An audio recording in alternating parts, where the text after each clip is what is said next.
Hey everybody, CVH here, and today I'll be talking about Tempo Assassin and going over my build of the deck that you can see on screen. Was playing it a little bit earlier on stream. Had a pretty good win rate at Legend, winning 2/3 of the games we played with the deck, and I've had a lot of fun with it.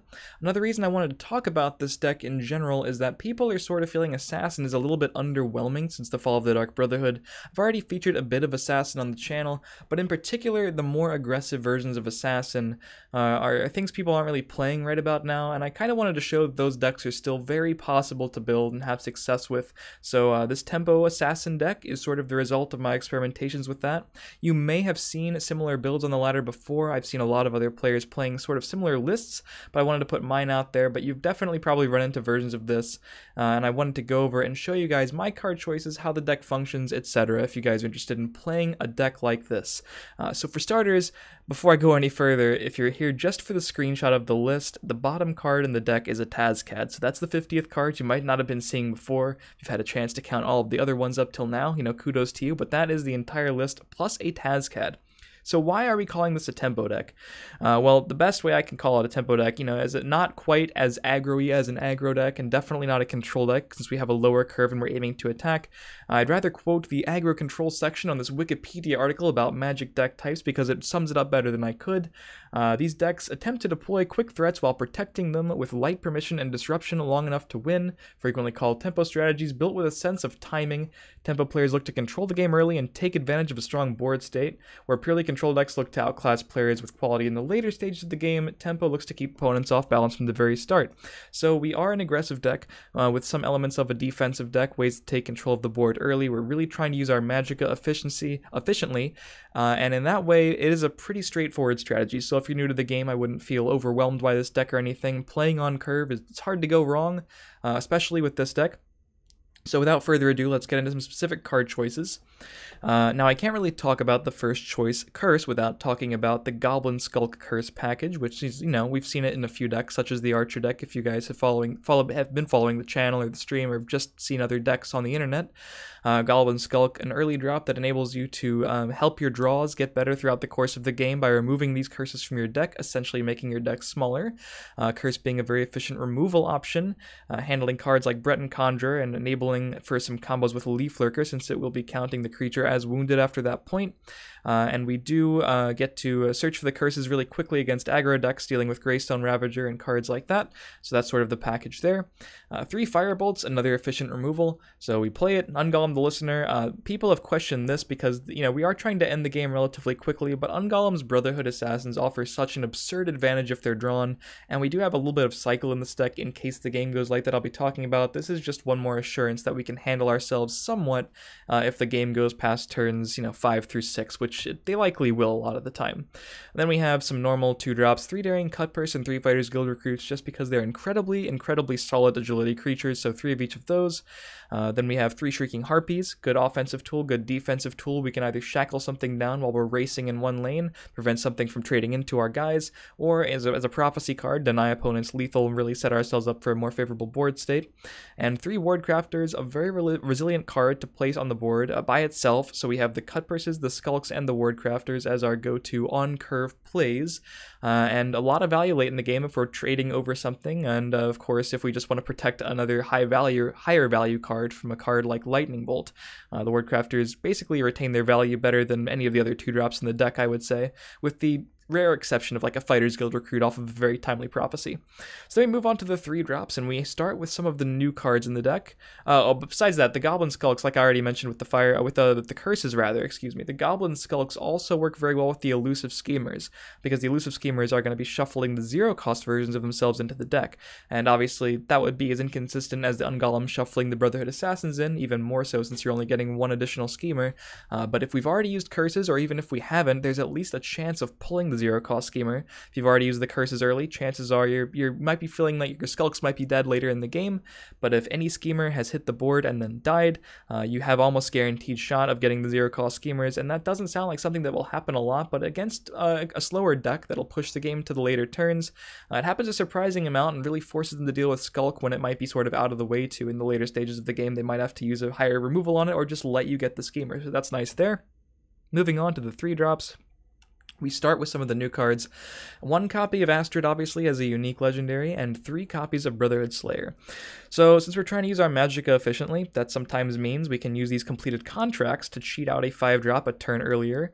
Obviously, Brotherhood Slayer is another one of those great tools against aggro if we happen to pull it from a rune break early. It's really, really backbreaking, because the 3/3 body is going to trade against most other early game, and you're going to be getting the completed contract, so you have a lot of flexibility when the turn passes again to you. Astrid, just a solid card by itself, but we also do have some lethals thanks to the Fighters Guild recruits. But as a 3-drop, it's totally reasonable on curve. In fact, very good against cards like Young Mammoth and especially Dark Guardian from the new set. If they play that 2/5 with guard, you can respond with Astrid. It's going to be kind of difficult to answer, so I like Astrid quite a lot in this list, and the completed contracts can be very useful because even though our curve kind of abruptly stops at 5, cheating those 5 drops out early can be pretty insane, and we have some 9 drops with the Atramancers and Tazcad, and just holding onto the contracts if you don't have a great contract to play early into like a turn 7 Atramancer, that can be very, very powerful. 3 Daggerfall Mage doesn't really need a whole lot of introduction, just a very powerful play on turn 3, allows you to get even more cycle with the Tome of Alteration, so we're playing that for sure. Very resilient 3-drop, good for trading, good for attacking face, good for cycle, all around pretty amazing card. 3 Elusive Schemers, not the greatest on-curve play, although you will see me occasionally keep this card in a mulligan against what I know is a control deck, because I know the game is probably not going to be able to be ended very quickly, and Elusive Schemer is a card that can apply some amount of pressure on board, especially against a deck like particularly Control Spellsword, which might not have an efficient way to deal with it without having Firebolts or any real pings, things that deal 1 damage basically. So if we're not going to be ending the game quickly, being able to apply this amount of pressure, even if it's only 3 damage, while cycling further in the deck and setting ourselves up for those 0-cost schemers can be pretty valuable, especially if we have the Ring of Magicka. So I can encourage you, especially if you have an earlier play, consider keeping this card against a control deck with the Ring. You might be surprised at the results. Against aggro, obviously very slow, but against any other sort of value-based game, this card plays the value game along with the Goblin Skulks very, very well. 3 Lightning Bolts, definitely don't need to talk about Lightning Bolt. Queen Baron Zaya, I think it's basically at this point should be considered a staple in Assassin. If you have this card, definitely should be playing it in this build. Very versatile. It can just put a huge amount of damage on board. Honestly, 6 attack is about as good as we're going to get in this deck, and on turn 4 it's pretty absurd the amount of damage this pushes. By itself it can win a race against an aggro deck, so if you have anything else on the board, giving something guard is just sort of icing on the cake. A little bit easy to die to stuff like Crushing Blow, and Crushing Blow is seeing a bit of a rise in popularity, I have noticed, but nothing that would make me not want to play Queen in this deck. If the worst case scenario is dying to a 3-cost removal, totally fine by me. More often than not, your opponent's going to have a silence to adequately counter this card, and it's still going to be pushing more damage than virtually anything else that could be played on turn 4. 3 Royal Sages, we are an aggressive deck, and Royal Sage fits perfectly for that. It'll make things harder to kill, it'll help us win races with things like Guard and Drain, just a very good card overall, and one of the most powerful 4-drops we can play on curve. Perfect for the deck. Cliff Racer, or as I like to call it, the Green Lightning Bolt, one of our main sources of extra damage in the deck, also very good at trading, nothing much to see here, you'll likely see this in any sort of aggressive deck using agility.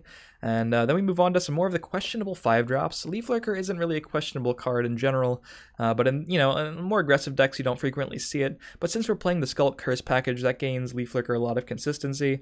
A lot of builds will be playing 3 of this, and that's totally reasonable, especially if you're missing like the 3rd Daggerfall or Queen Baron Zaya or Tazcad or something. Leaf Lurker might be the thing to immediately bump up to 3 if you have that extra card slot that you need to fill. Totally fine card, I just felt like I wanted some more late game power, so I did cut the 3rd copy in my most recent iteration of the deck for the Tazcad. Totally reasonable though, it's often right to save curses if you're not up against an aggro deck. If you're up against a more mid-rangey deck and no good curses happen early, just simply saving them for the cursed Leaf Lurker that you can play on turn 4 or turn 5, totally fine. So now we move on to one of the more interesting 5-drops, not even just in the deck but in the game, Stronghold Eradicator, a card that doesn't see a ton of play, but I wanted to put it in this deck simply because I wanted something else that I could play early that really punched for a lot. Cards like Queen and, to a lesser extent, like even Royal Sage. It's good stuff on curve, are a little bit hard to find on turn 5 for this class. You might see in other classes, you might consider it, but other classes have really solid 5-drops, like Sorcerer has Shornhelm Champion, Scout has Thorn Histmage. Stronghold Eradicator Eradicator really fills sort of a unique role for this deck because it just gives us something that we can punch with very, very early. It also has the added utility of essentially removing cover from things that are in the shadow lane. So if you're sitting with a Fighter's Guild or Astrid with lethal in the shadow lane, or even just something that trades well, but like I said, things in this deck don't really have great stat lines. We're mostly focusing on the tempo, so like mostly something with lethal in the shadow lane. Your opponent plays anything large without guard in that lane.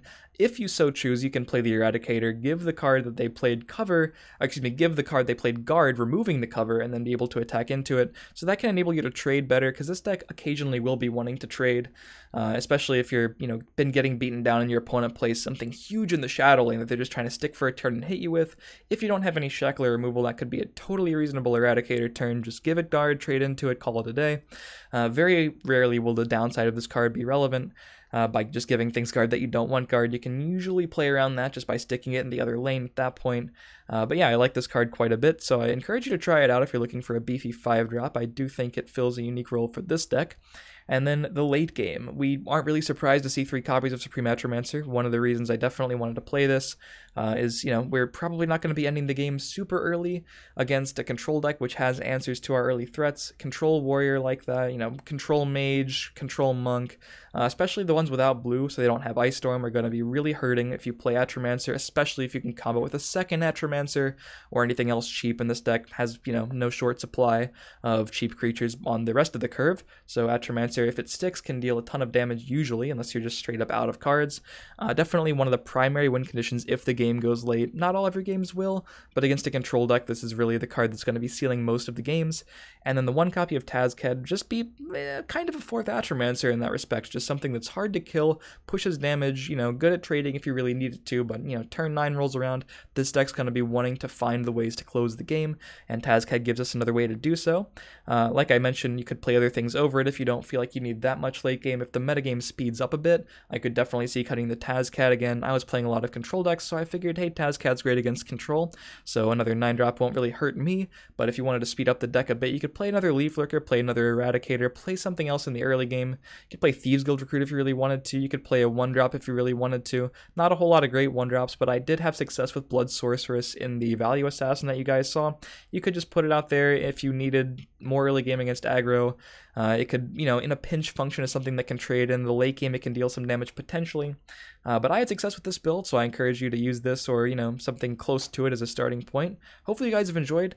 This kind of aggressive assassin deck is a lot of fun, and, might catch your opponent off guard a bit. And certain card choices like the Stronghold Eradicator definitely will. Another benefit I didn't mention, there's no silence in these colors, so the effect of removing cover from something your opponent might not really play around. But yeah, this deck is a lot of fun. Hopefully you guys have enjoyed. If you did, feel free to leave a like and leave a comment what your thoughts on the deck are and anything else you'd like to see on the channel. Feel free to stay subscribed for more strategy content, deck techs, all that good stuff. Follow my stream in the link in the description for daily Legends streams, and I'll see you guys next time.